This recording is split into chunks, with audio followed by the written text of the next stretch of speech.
During the first phase of lockdown, many organisations accelerated their digital capability and actually produced a way of being able for agents to write business online virtually with clients.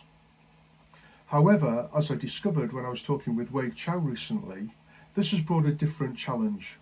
The challenge is agents being a bit nervous of technology because of lack of familiarity, and also maybe their confidence at being able to talk to clients online and operate the functionality of the system at the same time.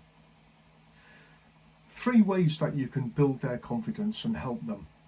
The first one is actually run regular online team meetings where you demonstrate the use of technology and ask them over the period of several meetings to demonstrate back the use of the same technology through practicing.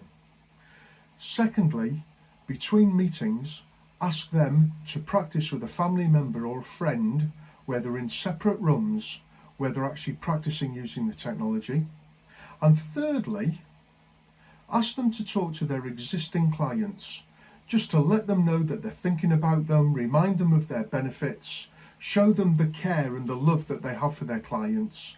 And also, during that process, they might find that the client says, while I'm talking to you, I would like to talk about X or Y, and therefore they do an upsell or a cross-sell. When they do that, ask the client to refer them to their friends, because then they'll be talking to people who know people who've done business online. Let me know how you get on. Thank you.